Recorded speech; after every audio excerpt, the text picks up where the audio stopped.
think we as martial artists don't necessarily shy from challenges. We played it about 3-4 months where, how can I manage this without being on site? And so we kind of did that. Again, I was there for the teaching, but where I kind of did a hands off. Everything was done through Zoom, staffing. It hasn't really been the challenge. I was worried about that. You know, we did have a staffing issue with the guy that I had trained for 5 years to be the manager. Did some bonehead things when he thought he was in charge, you know, all the way to some theft involved. And, right then I thought, here it is. This is why you can't do it. Hey, everybody. Welcome to the 7 Figure Secrets podcast. Jennifer Waters here, joined by my co-host, Tommy Siegler. And today we have a really awesome guest, Mr. John Geyston. It's Geyston or Geyston? How do you say it? Geyston. Yes, Geyston. Nice to have you here, sir. You know, I was looking back through, you've been doing martial arts for 42 years. You've done so many different things, consultant with United Professionals, multiple schools that you've owned. You have the Empowered, book as well. I mean, you're an author, so we're excited to have you with Embrace Your Awesomeness. You're Awesome being your book, and super pumped about having you here today. Thanks for joining us, sir. Well, thank you. I appreciate it. I appreciate the opportunity anytime. Yeah. My wife always says if you get a bunch of martial artists talking, she knows to go to bed. They're going to teach them. That is true. You'll have to put a time limit on us. Yeah. Well, I know that you've got a lot of golden nuggets for us here today, and I just want to kind of jump in. Can you tell us a little bit about your martial arts schools, like the number of students you have, how long you've been doing this, anything you feel comfortable sharing? Yeah. The Illinois school has been there for 42 years. And 2.5 years ago, I moved to Tampa. So the Illinois school, really we had 511 students going into COVID. We're right at the 300 right now. We never have made, and some of that was fitness, kickboxing. Yeah. We really never ever made that climb, but we've kind of accepted that 300 is what we want and for operational purposes. And so that's right at the 300 mark. And then we're new here in Tampa. I moved down here about 2.5 years ago. I think April we hit our second year here, and we're right at the 200 here. So with the Tampa school. Incredible. So I know we were talking, pre-recording about you moving down. So what kind of spurred that? A lot of people don't have multiple schools in different states. Right. Yeah. Craziness. It wouldn't be the first thing that I did that was not logical. No, but really, my wife and I kind of knew we wanted to get back to Florida. We had moved down here, and I worked with United Professionals, we mentioned, back in 2001, and moved back to Illinois because of family health and things just not quite where we wanted it to be with Florida. So, we knew we wanted to get back here. And my son, who is getting soon to graduate in the fall, and then my daughter, who is 19, decided that she wanted to go to college, and she picked here. And so in Tampa, that's where she wanted to go. And by the way, she still hasn't went. That's okay too, because she just hasn't decided quite what path she wants to go on. There you go. Well, yeah, that's kind of what, when we started looking at that, it wasn't the impetus to make us take the action then, but it definitely was the motivation to make it happen 3 years earlier than planned. Mm-hmm. And most people don't, like I said, have multiple schools, and most Right. most people don't have them in different states and all of that. How are you managing 2 different states, and what is that like? Yeah. Well, I knew that was going to be a challenge. And, I'm always one, I think we as martial artists don't necessarily shy from challenges. So, my thoughts were, I kept thinking, okay, if I had multiple schools, and I was at the point with Springfield, I really wasn't needed outside of the operational meetings and staff training. However, I'd go in there and teach the adult jiu-jitsu class, 3 days a week for that, hour and a half. And, some of it was to teach it, and some of it was just to get my rowing and sparring in with it. Right? So I kind of knew, okay, we played it about 3-4 months where, how can I manage this without being on site? And so we kind of did that. Again, I was there for the teaching, but where I kind of did a hands off. Everything was done through Zoom, staff meetings. Occasionally I would go in there because I didn't want them to think, oh, he's not coming back in. But that was really the test of it. And I thought, okay, so if I can do that from 20 miles away from the school, can I do that at 1,200 miles away from the school? And when we first started, I would go up every 3 weeks. I'd go for 4 days. So that first probably 3 or 4 months, and it was one of those where I didn't set a date to say I'm only going to go up this amount of time. It was when I felt it was right. And I think it was like the 4th or 5th month I went up there, after day 2, I'm like, you guys really don't need me for day 3 and 4. You guys are doing amazing. So then I just started reducing it. And then eventually that tapered off to every 6 weeks for 2 days. And now I basically just kind of go up quarterly. But, I'm in touch by phone, text messages. We do communication of all the things, right? On all the operational. What's the calendar look like? How many intros? How many people we be presenting enrollments to today? Are we doing anything with equipment packages, upgrades? So we still do that. And then we do two Zoom calls a week. One of them has to be operational. The other was going over curriculum and then answering more instructor type questions. So, it's worked out really, really well. And then last year, I did not go at all during the winter months. I said there was a reason I moved down here. So you see me between October and March. Let all that snow, huh? Yeah. So that's exactly how it kind of went down. So it hasn't really been the challenge. I was worried about that. We did have a staffing issue with the guy that I had trained for 5 years to be the manager. Did some bonehead things when he thought he was in charge, all the way to some theft involved. And, right then I thought, here it is. This is why you can't do it. And my head instructor stepped up, and we did go down. We probably went down about 50, 60 students, just for the sense that they weren't prepared to run a school. They were just head instructors. And, but we got that all taken care of. So, it did. And I share that not in a sense of to share negativity, but I always love when school owners are transparent and say, yeah, yep, I had this person do this to me. I had this person try to open up down the street and leave me. I had this person steal from me. I like to share those stories because I think sometimes I know I did when I was smaller, I'd look at these big schools, and maybe I still do that to, some degree. I hold everybody, in high reverence who's doing more than me. And I want to be around those people and learn. And, I still have but when they share a bad story, I'm like, it's not just me. No. Yeah.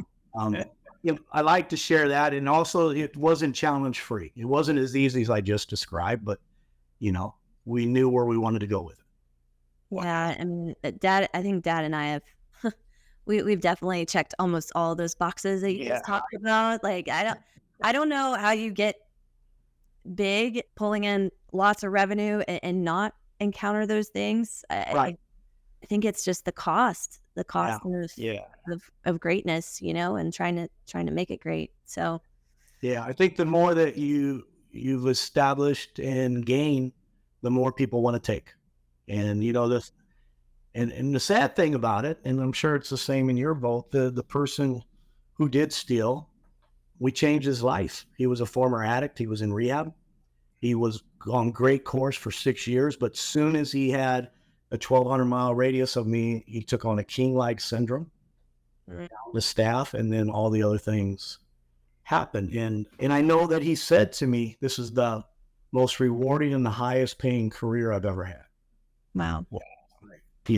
So, I wonder, and then sometimes you wonder, like, is there 1% that was me? And if there is, what can I do to correct that 1%? But, when someone does those things, it's, but you still kind of like, okay, what made him think he could do that? What did I do wrong? What could I do better on an operational? But, I think overall, it's just people like that have their own self-sabotaging emotional makeup. And that's pretty much where we rest with that. But, I think all those things are going to be out there. And I think people need to know as you grow, those things are going to grow in things as well. Your troubles grow. There's a saying, like, every time you reach a new level, you encounter a new devil. I don't know where I heard that before, but it's like every level has new devils. And I think it's really true. And if you go in with your eyes wide open, it's a little bit easier to face those. Yeah. And react to, I have one of my black belt students. He is a general manager of 2 auto stores, an Audi and a Toyota dealership. And he uses something I told him, and he uses it in all staff meetings, that you can react emotionally or you can react professionally. Only one of those is going to get you paid. And, when I hit problems like that 1,200 miles away, I knew it was, the martial artist in me wants to smack him right across the face, and I was really. But then the other part of me is like, it's that really rests on the soul of that person. So, Wow. Well, we definitely can identify with some of that. I mean, we were at a, just to give you an idea, we were at a convention one time, and our school was running. We weren't there, and I had to literally fire somebody over the phone. It's bad. It was terrible. yeah, We won't get into it, but that's one of those things I've never thought. Can you picture yourself firing somebody over the phone? right. No, I More can't. that you ever would, right? Yeah. Yeah. Oh my goodness. Go ahead. Yeah, crazy. So, share with us a little bit about your martial arts journey. What made you decide to start martial arts and take us down that road? Yeah. So, my father was killed in a car accident when I was 4. And, my mother dropped out of school to have me. She was pregnant with me at 16, so had me at 17. She's a widow at 21. So I set that stage to say she tried her best, and we would always end up moving back in with my grandparents. She would get out there and try to be, the single mom and make things work. But, there wasn't a lot of options when you got a 4-year-old and a 6-month-old on things that you can do. So moved a lot, and I think I was subjected. I didn't weigh 50 pounds until I was 10 years old. 2 weeks after my 10th birthday is when I hit 50 pounds. Wow. The benefits paid off. So I was small. I was always the new kid. I think I was subjected to that same old story that we've heard 1,000 times, and maybe you've been a party to it. So she put me in it when I was 9. So this was summer of 1972. And I'm like, so back then I always tell everybody, what you see in Karate Kid, there was more John Creasy's than there were than good instructors. So I knew them all. yeah, right. And I kept telling my mom, I go, Mom, I really don't know if I like it. The guy tells me I'm an idiot. He pushes me and shoves me, punches at me, hits me when I didn't ki loud enough. And I go, I think it's easier if those other 2 kids just bowl me because they're not as strong. So, and it just never clicked. So I made it through that summer. I despised it. I got back into it a couple years later, and not near as bad, but still a very John Kreese style instructor. And, I did it then, and then I got out and tried boxing a little bit, and that hurt a lot more than karate. I ended up just coming back towards karate, really dabbling with friends. And then at 19, I was at a community college, and I kept noticing in one of the classrooms, there was karate class going on, like at 2:00 on 2 days a week. I don't remember what those 2 days were. And it was right down from one of the history class that I was taking on the way to the student hall. And so I just pass it, but it started intriguing me again. And then one day a guy was coming out, and I said, "Hey, what are you guys doing in there?" "Oh, that's Shidokan karate." And in karate class, I go, "Oh, okay." And they go, "You want to join?" I said, "Well, how do you join? Is it a class I got to sign up for? What? I mean, does that go through this college?" I didn't know what it was. I thought it was a college course. And so it was an intramural program. So took that and fell in love. Everything that I was intrigued about the martial arts and karate all came together. And, I'm doing it with the instructor was 2 years older than me. He was a great guy, David Isaacs. And we were a part of a bigger school in town. Community college, fast forward, Dave Isaac gets his 2 years associate degree. He moves to Tennessee to take a job. I think it was me and one other guy. And I want to say I was a purple belt, or I can't remember. I want to say purple belt. I might have been green. I think it was green, then purple, then brown in the way that system was set up. The other guy was one belt ahead of me. We were both named John. The head instructor came and he said, "Hey, if you want to take over the intramural program here, I'll give you guys free membership to the academy." And, I'm paying my way through community college. I'm delivering pizzas in a red jumpsuit at night in a powder, baby blue powder pinto wagon. I can't afford the 5250 that they were doing. I'm like, I'm in. I always say, everybody, that was my first time I realized how not smart in business I was, because I ended up working like 35 hours a month for $52.50. I had a blast. It wasn't about getting paid. To me, it was a blast, and I was a high level competitor then in all level. The sparring, kata, the kobudo. And then I started doing the PK kickboxing. And a lot of times in Illinois, they would have the PK kickboxing at night after the tournament. They'd come back in, we'd come back. So I would do all this stuff, come back and fight PK in the evening. But the teaching part was when I had someone tell my instructor, who was my age, 2 or 3 people mentioned in their test how I've helped them and they couldn't have done it without me. And I'm thinking, that was the first time in my life I'm like, I've never been told I've done something for somebody.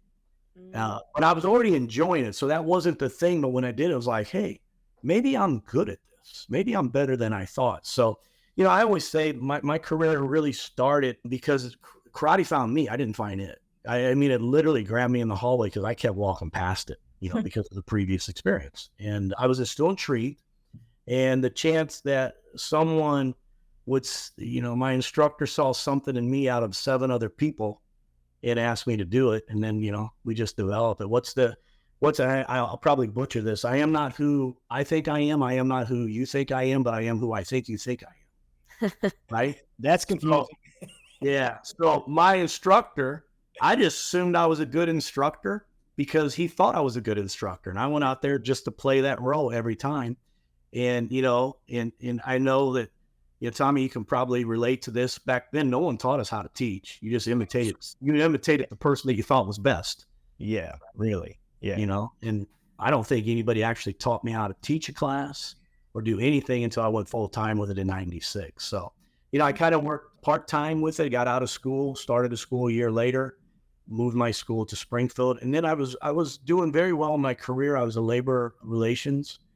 And then I got hired by the Teamsters to become a business agent at double the pay. So I took that and I just didn't like it. And about 9 months, right before the 1 year, I put my 2-week notice in and I went full time with the school. And that was my big wake up because teaching great classes wasn't going to pay the bills. I think I went from in 1995, 96, I'm making 6 figures, 100 and something thousand. That first year going full time, I made $5,000 net. And I got with an IRS bill of $10,000 because I didn't understand that part of business. There's only 2 things certain in life, right? Death and practice. Oh, that kind of fell into, teaching, the love for teaching kind of helped. But then I knew I didn't know enough to actually run a school. And back then, and it could be the same thing. I didn't know anybody that did it for a living. You were told you couldn't do it for a living. It was a hobby and don't even try to do that because you'll go broke. And I thought they all might've been right the first year. You're one. Yeah. So, yeah. So, I mean, was that, I guess the same for you, Dad, like that not a lot of people back in the day ran full time. I think you had some, right, that ran full time, but. Yeah, but it was mainly all my instructors that I had. First of all, they're kind of like the Cobra Kai people. Right. They were all former military. Yes. So the strictness was there, things of that nature. You had to do, put up with the pain, and there was no pleasure.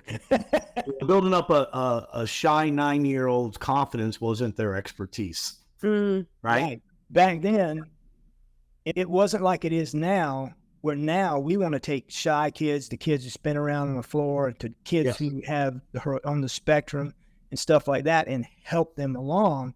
Back then, it was more like, who are we going to kick out, or who's going to quit because we're so tough? Right. Yeah. And I was just, I have an old saying that said, you can't fix stupid. That was me. I just didn't quit because I wasn't smart enough to quit. I was bullied. So I figured I'm getting beat up at school. I'm coming here and they're learning. They're teaching me how to take the punches.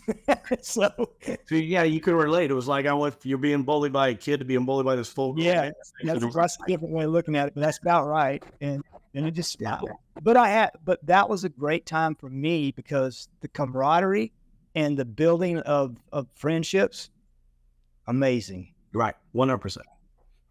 Yeah. So you had the school, you opened it up kind of through all these things, like just because, you didn't you didn't like your full-time job, so then you did this. It sounds like that first year was pretty tough. So at what point did things start looking up? Yeah, I just knew then. I've always been one of the people, even with my martial art training, and I know this upset my original instructor when I did it. But I was that guy that wanted to know what worked. And there was a friend that got stabbed, not bad, just stabbed in a fight. And I'm like, we don't know that. So when I wanted to kickbox, I'd go train with, Bill Wallace, Joe Lewis. And when my buddy got stabbed, I'm like, we don't know how to do knife defense. So I started studying Filipino martial arts. So, that quest, you don't know what you don't know.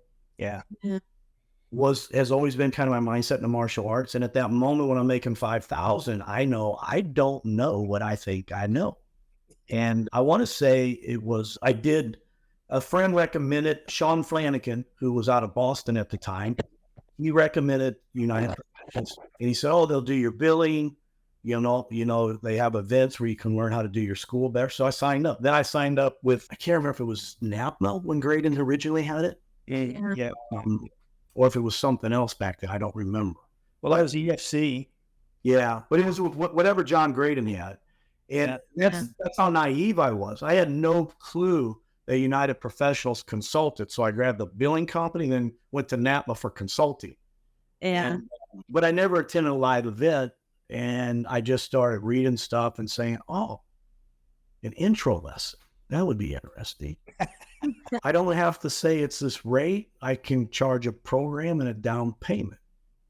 And they're going to need equipment. I never thought about that. So, it was and I share that in tongue in cheek because really that's how naive I was. And, I started doing that. And that was like 90, 96, 98. I'm then invited to start speaking at United Professionals. And, and I think it's, I took that. I had maybe, and I always say, if you got somewhat of a charisma, you're pretty good at karate, got a little bit of charisma, you put a sign, at least back in the 80s and 90s, you put a sign on the door, you'll probably get 50, 70 students, but you're not going to get to 100 based on that. Yeah. So we went from that number, that 50, 70 zone, and then we were at 180 in a 1,400 square foot academy. That counts the lobby and everything. And the landlord was cool enough to say, listen, you're taking off, man. If you need more space, I can't help you. I'll let you out of the lease. Wow. We went down the street and then he just knew, and he was running the property for his parents who had probably paid off that property 50 years before. And he was open-minded enough to see this guy quit a job when full time with this is now starting to make money. And I don't want to be the interference of him being successful. So, I don't know if I've met a landlord like that since. But, in fast forward by 99, this is 96. By 99, we're at 400 and something members. Mm-hmm. And even then, when I look back on it, it was very successful, but it wasn't financially successful in the sense that we weren't doing upgrades. We weren't offering different experiences. We weren't pushing certain things. We had great popularity. We did the marketing right, but I still was missing some things. But for me, I was making more money than I would have ever made if I stayed in the career I was in, and I was making good money then. So, I just had this talk with someone the other day. There's in this industry, I'm fortunate enough, like I can sit like back in December, I go and sit with Bill Clark for 2.5 hours. And, he shares numbers and and every time you think you're somewhere, just go sit with someone like that and realize how much further the further the gap is, which means the better the potential. I've never been one of them guys that's been jealous. I'm envious and I'm inspired. And how close can I get to you to learn how to have some of this mojo rub off on me? And maybe I can do the same thing. And really that struggling year probably is what was the shift for me. I probably wouldn't have sought out any of that because I would have thought I knew it already. If I would have had success and a comfortable living, I probably would have been happy making, 40, 50,000. Yeah. What I love to do, thinking that's the best I can do. And that's 40, 50,000 more than anybody I ever knew, because they said you couldn't do it as a hobbyist. So there was so many ways for you to accept that as truth and get in the comfort zone. And I'm so grateful that that struggle was there, because it made me realize, no, there's so much more to this. I'm just thinking, man, I'd like to have 100 students. I remember my banker saying to me, and we're friends to this day, first when I opened up in the biggest school that we had, we got up to 725 with it in 3 years. And when I opened up that, I said, here's what I want to do. I'm moving back to my hometown. I want to do this. I went to the bank, and it was after a year. He'd give me the money, and they'd come in and he'd say, where are you at? And I go, we're at 350. He goes, I can remember when you said if you could get to 200, you'd be happy. And he'd come back a year later, where are you at? We're at 500. I remember when you said you get to 200, you'd be happy. And I found out that I'm a lot happier with 500. And not just on the financial side, but, you know, if you're a rock singer, you don't want to sing to 10 people, you want to sing to 1,000. Yeah. And the bigger the crowd, the better the energy, and the more impact you're making in life, the more impact you're making in the community. So, you know, I'm grateful for that $5,000 struggle. Yeah. You've had to be. I mean, you've been in martial arts for 42 years, man. I mean, you've seen everything I think that out there is to be seen. And you may not have as bumpy roads going further down the road, but what are some of the things you've learned from teaching that long, and what's the hardest lesson you've ever had to learn? Or maybe a couple of hard lessons, because I got a feeling there's more than one. Yeah, well, I mean, obviously, I think that first year struggle was definitely hard. I mean, hard on that side of it. You know, I think, to me, it always come back to that, you know, there was parts of it. Now, so once I know how to teach, like, for example, I remember sitting with someone, they're talking about kids in lockup position, right? Well, now we do it as prep zone to mentally and physically get them going before we get out there on the floor, energy clap and go. So we shift their mind. But, you know, back then we're just sitting there because that's what we were taught. And then you're like, when I'm starting class till you can sit up straight. And then I'm talking with a child development specialist, and they're telling me, you know, they can't do that because their core hasn't developed. Yeah. So I'm hollering at a kid because I don't understand. That's like me doing a pull-up and trying to hold it for a minute. That young kid that I'm screaming at, it's not a lack of focus. He doesn't have the core to sit like that. Again, I don't know what I don't know. So I'm like, okay, how do I become a better teacher? So, you know, that would lead to me focusing on what do I need to do to develop that side of it. And I knew how to teach the techniques right. I knew I could spar with people. I knew I could turn out a good winning competition. But I'm missing some elements on being a better and more professional instructor on the emotional, physical, and mental development of the students per se, opposed to just being this physical guru of karate, which we saw ourselves as. And then I would say staff training, definitely, because, you know, I'm like, I don't understand. They've been with me for 5 years. I show them how to teach a thing. Why can't they express it the right way? I showed it to you once. Exactly. Come on Right? now. So, you know, I think in our business, there's so many, and probably with all small business, but there's so many elements that you have to be good at. Yeah. So many elements that you have to be good at. And you can't just say, okay, I got to this point. I'm really good at competition.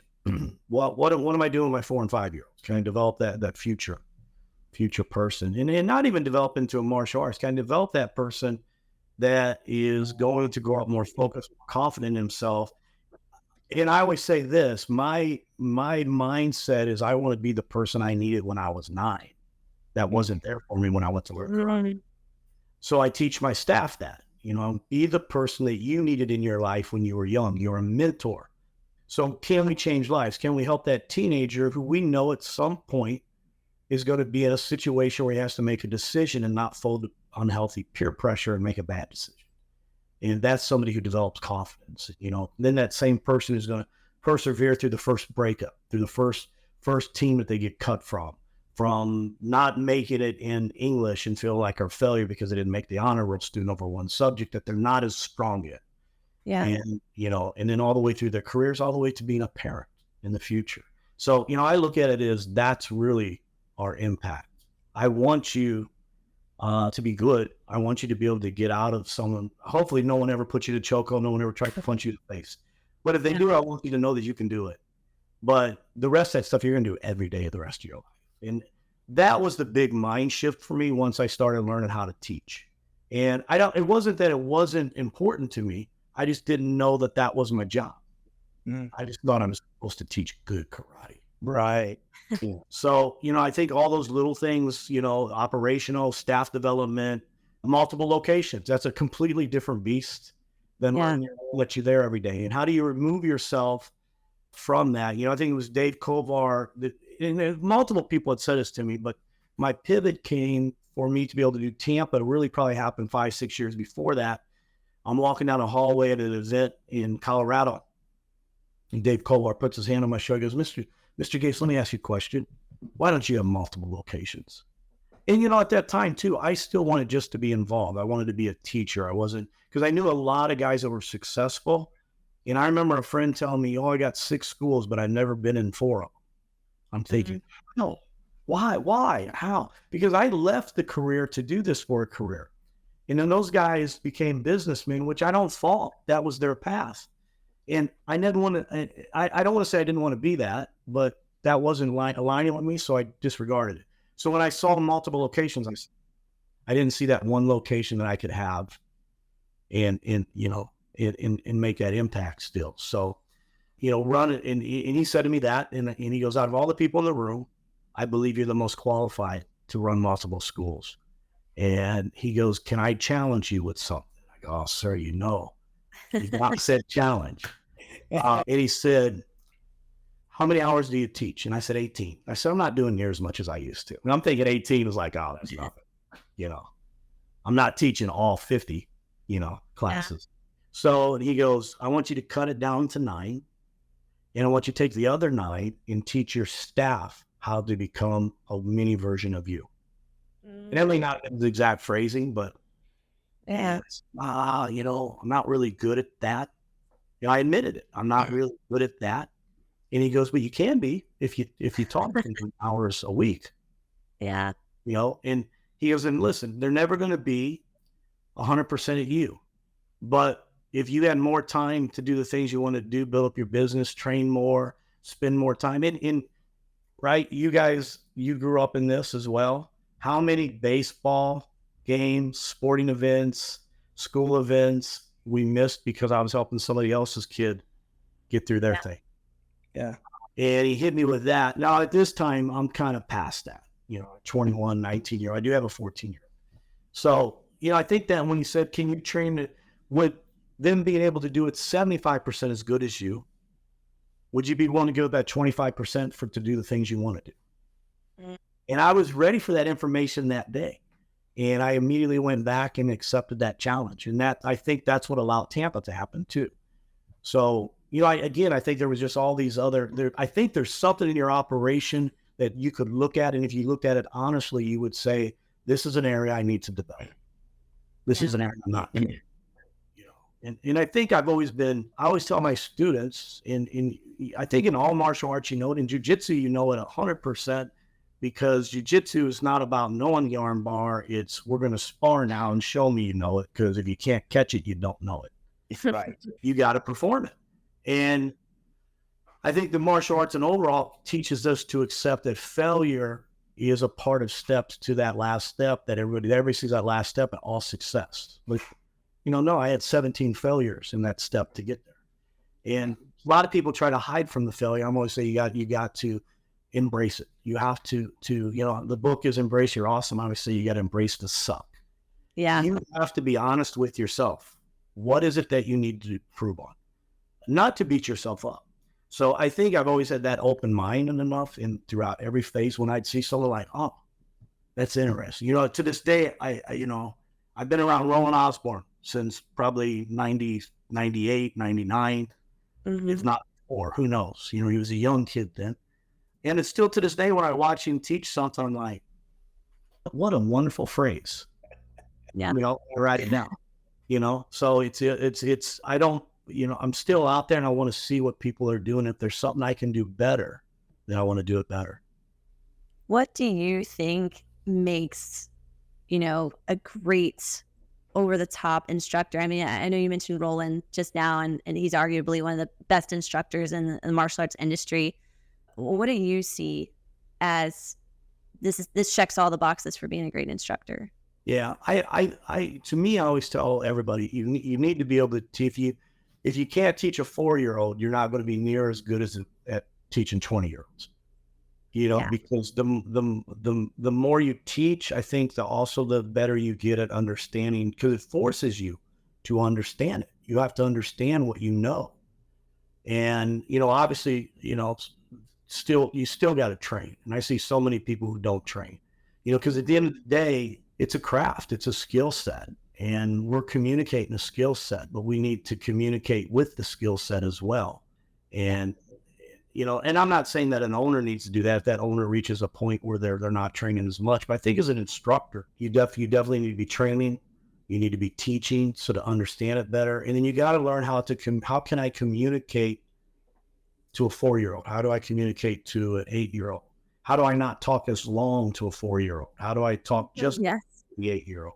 How do I talk more to a 20-year-old to understand when they're standing up in base and the guard that this is a pyramid and a triangle and the base, and then the apex goes over the base, and the compromise and the sweep happens. Then that 20-year-old needs to know more of that, right? So, but can I teach that same thing on 3 different levels? Mm. And, then I always come back to the one thing, and I see this with people. You can tell a great instructor by the worst student they have on the floor. Everybody wants to say they're a great instructor based on the number one student. But the number one student, that kid would be great at basketball, soccer, baseball. You really didn't make him. He made himself, and he's making your thing look better. But you are defined by the worst kid on your floor. And if you don't have passion for the martial arts, you shouldn't be trying to share that, because at the end of the day, we're sharing something that's very emotional and very passionate. And it can have a dramatic change on impact on someone's life. So, regardless of the physical skills, I still think passion is the number one thing. If you don't have a passion for the arts, how can you possibly relay excitement and passion with your team? Yeah. Difficult to do. Talking about passion, let's talk about your passion, because you've been in the martial arts forever, and all of a sudden, out of nowhere, I would imagine, or maybe not, you decide, I want to write a book. So tell us about your book. Sure. Well, and that's it. And thank you for that. That goes back to another thing too. And I think this is going back to what our failures is. My freshman year, I was what they say scored with a 6th grade reading level. And so my freshman year, and when you're a freshman, then our high school was even worse in the sense that this was the first year that our high school was built. I was the first class to go all 4 years through it. And they went with an open room concept. And so I got called in with my mom to the principal's office. We didn't really have counselors then. And they said, hey, he's got a 6th grade reading level. We have a lady. He's going to have to attend this class. Blah, blah, blah. Well, this lady's in the closet. That's what we affectionately refer to her as the lady in the closet. There's 4 of us. And, I'll give the short version of it. But I didn't want to be seen as that freshman going in there and be made fun of, that I was stupid, be made fun of. Seniors going to make fun of you for whatever they can. So I would always, because I'd go to the bathroom and wait till after the bell rang, and I'd come in late. I want to make sure I'd look and see and make sure everybody was in the classroom. And then I'd always say, hey, can I go to the bathroom 5 minutes before the bell rang? Well, she was smart. She picked up on that. So then she goes, what are you doing? Why, can I ask you why you do that? And this was the first teacher that talked with me, not at me. Mm-hmm. And I go, well, I'm stupid and I don't want people to see me. She goes, well, what makes you think you're stupid? And I said, well, I'm this age and I read like a 9-year-old or 10-year-old, whatever. And she goes, you're not stupid. She goes, you just need help in this one area. She goes, here's what I'll do. Never call yourself stupid again. You can come in late and you can leave early, but you do all the work when you're in the room. Wow. So, and that's what I did. So I always wanted to write a book, one for that, to know that I overcame that weakness. And I hate to say it. So, it wasn't like the book was just a recent thing. I 20 years ago, I wanted to write it. Mm. And I kept thinking, man, what do I have to offer? I don't know. If I'm doing this motivational stuff, really, I'm just a wanted out Tony Robbins wannabe. And so I was still competing in jiu-jitsu, and my left knee, not from jiu-jitsu, but from the kickboxing days, I'm bone to bone. So I competed all the way up to the PNs, and then went and had PRP treatment on my knee. So I couldn't do anything for 12 weeks. So I go, you know what? I'm going to finish that book. So I go into I'm looking for thumb drive from years ago, because I kept transfer from a floppy disk to a CD to a thumb drive. And I'm like, I know that book. So I pull that up and I'm like, I'm doing this. And did really well in the first 2 chapters. Then it just went, what am I doing this? And I thought, you know what? I'm going to talk to kids. I'm going to be the person that I needed when I was 9. So I took my book and I finished it in 6-7 weeks, but it's not the book that I pulled up on the thumb drive. It's complete. The subjects were the same, and then I changed a few of them. So it was just that motivation, but that book is nothing as that document that I pulled up. But it was for me to look at and remind myself, these were the things you wanted to talk about. So I really think the book thing was one to overcome that weakness. And I share it, and I give a shout out to Mrs. Buffington. No one can find her. I've tried to find her for the last 5 years. She was a temporary special teacher assigned to the school that 1 year. Wow. She made it huge. I was honor roll student from junior year on after that. And she made a huge thing. So I talk about that in the book, but I also embrace the awesome. I share that story where I struggled. And, now I own multiple locations, writing a book. And if I can do it, anybody can do it. And to share that message beyond my 4 walls was the big thing. What can I do? Can I only impact so many students? What can I do to share that to more people? Yeah. Yeah. It sounds like you really have a heart for kids. Do you feel like that's kind of like your sweet spot, your zone? I mean, I've been hearing you talk about it and everything. So yeah. Yeah. Ironically, I don't really teach the kids classes anymore, but no, I would say it. Me either. Yeah, but no, I think so. And I think, and I don't want to say that my childhood wasn't perfect, but it wasn't like terrible. I suffered from low self-esteem. I withdrew after my father's death. I was held back in first grade only for the simple fact that I wouldn't talk to the teacher. I wouldn't complete the assignment. I just withdrew. I went into a shell.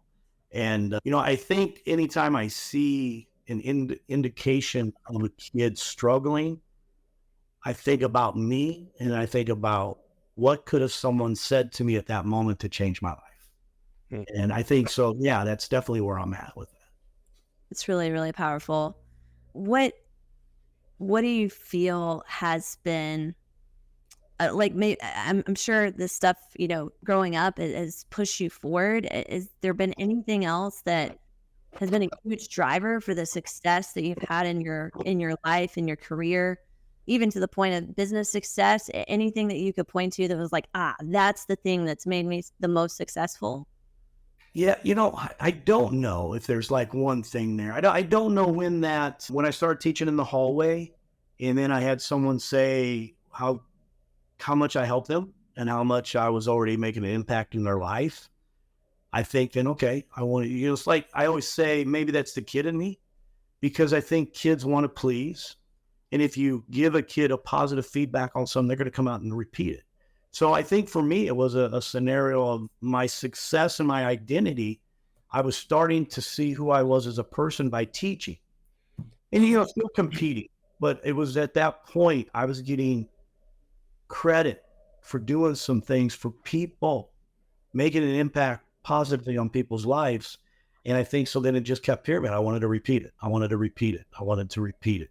And then, okay, if I want to teach, I always said I wanted 1,000 students. That's why we got to the peak of 725 students back in 2011, 2012 in just one location.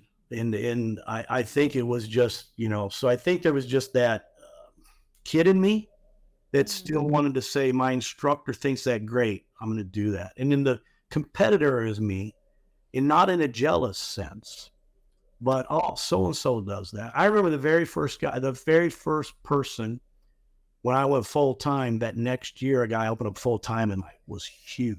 I was not yet because I didn't understand business. But I think to myself, wait a minute, I beat that guy every tournament since I.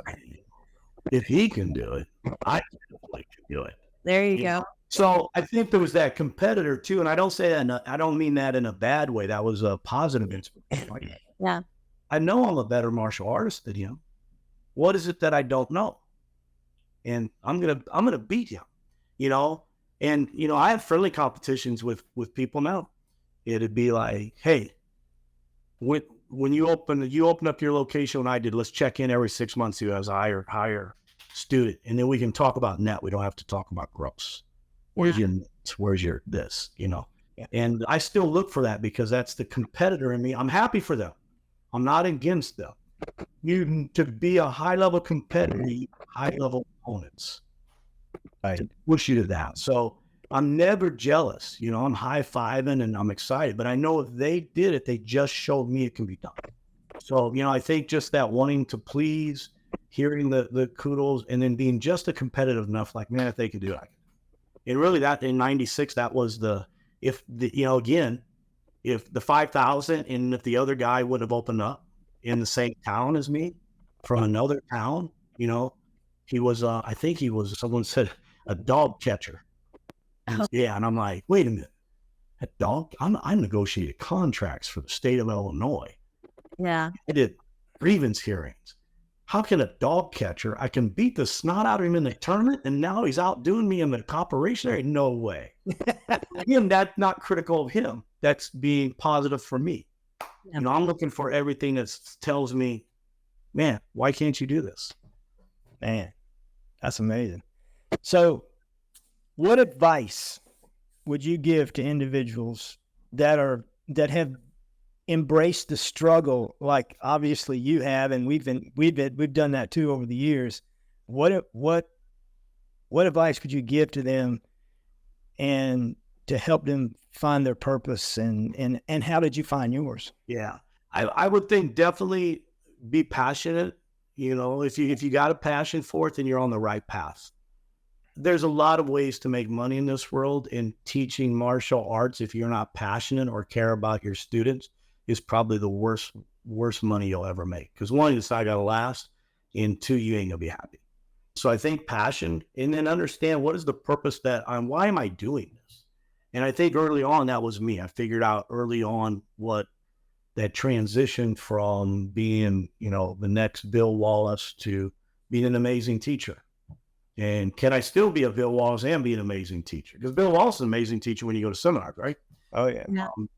So, it's what can I do to be a better teacher, my passion, and what's the purpose? Why am I running this school? And then I really think there's so many facets of the business. You need to learn how to teach. You need to learn how to operate. You need to learn how to increase your gross, and you need to minimize your expenses because the success is in the net. I know people that are doing 2 to 3 times more money than me, and they're taking home equal to me or less. And it's just because net's that success. And, I think that's the key. And the two, you got to get by a mentor. You got to find that person. And there's so many. I think I've been in a consulting or a mentor group since 1997. Why would I not? It's what led me to everything. So I still do that. Now I may not stay in them, but I'll jump in a group, and I'm very clear to every group I jump into.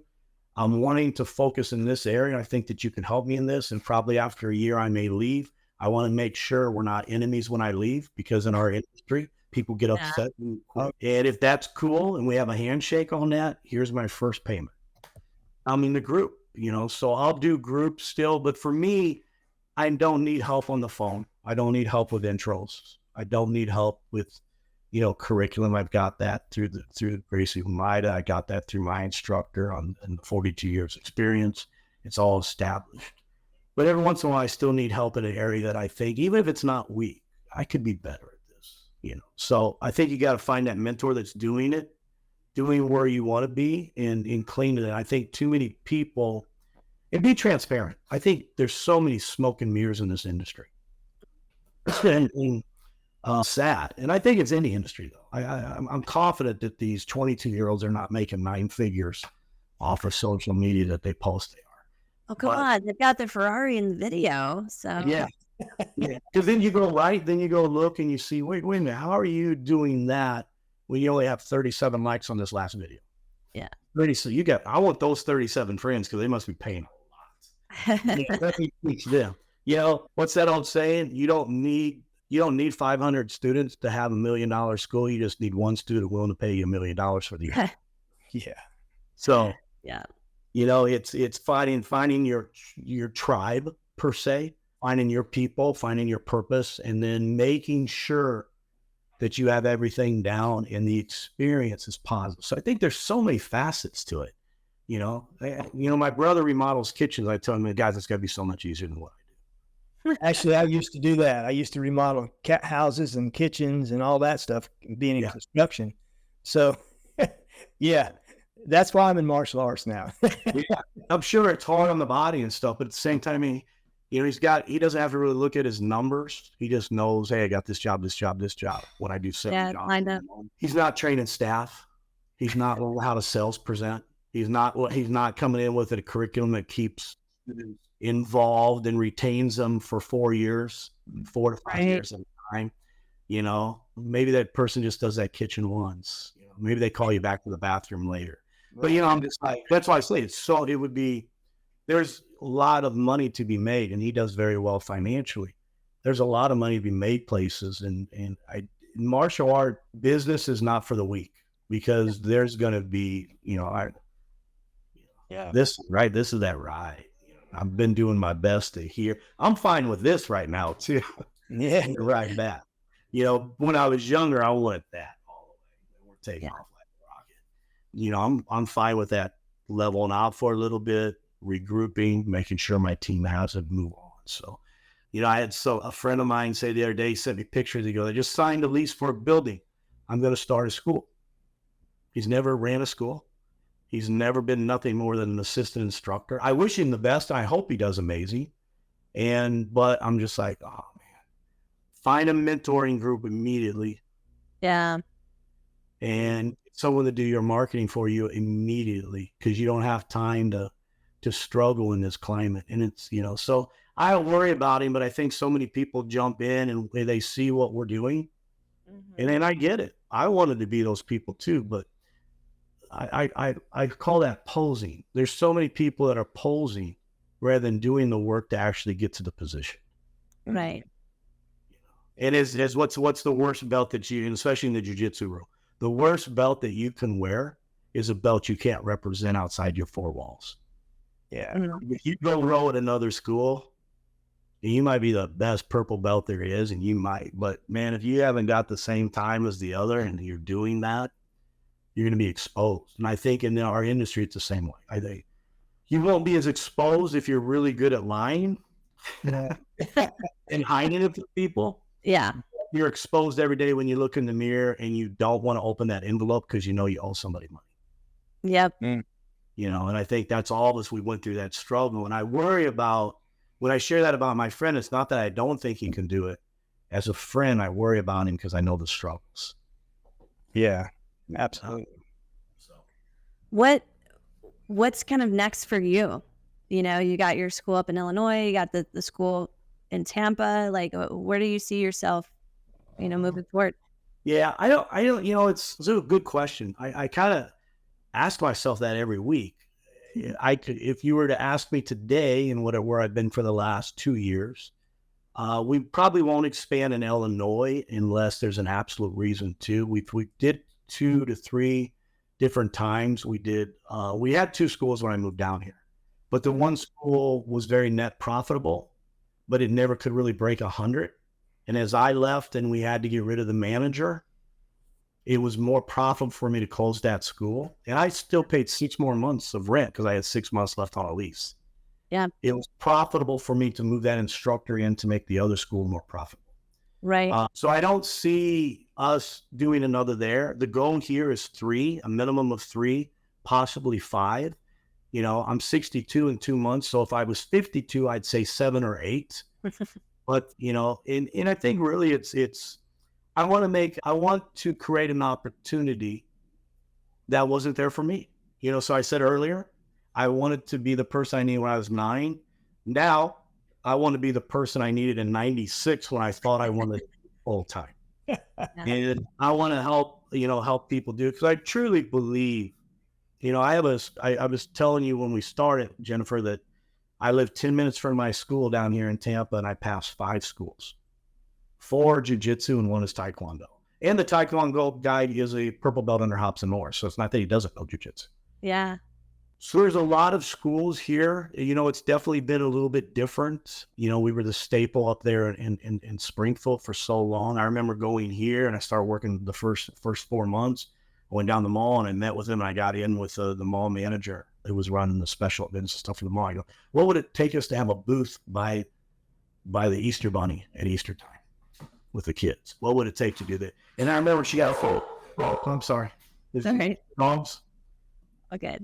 When that never happens, and somebody just came to the door. But I remember going, and then the second meeting I go there, and I'm excited because we're going to finalize it. She goes, who are you again? What were we talking about? And I thought to myself, I've not had to introduce myself in 35 years. The newbie.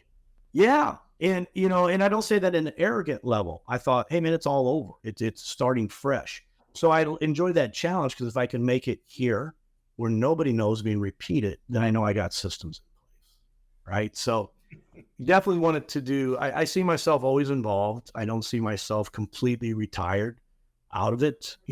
It's and create that opportunity for those people to have it, because I think what we're doing in these 5 schools, I stop in, I talk to the guy. There's a guy literally, I can walk to his school from my house. Super nice guy. I'm not competition. I wish him the best. He does taekwondo. He does an after school. I have no desire I don't teach either one of those things. So I there's more than enough for all of us. And I think we just, I want to create opportunities that we make a positive impact, because I know every one of us is changing somebody's life today. Yeah. There's going to be something we say or do today to our students, out of the 500 students that we have between Illinois and Tampa, that we are going to change, make a difference in someone's life today. And every day that should be our goal. Yeah. Yeah. Well, John, it's been an absolute pleasure having you on here. I'm got so many great things out of this, and really feel amazing that, people like you are doing such great things for your local communities, and just having this chat. It was awesome. Thank you so much for being here. Thank you. I appreciate it, and appreciate being on here. Much respect to both of you.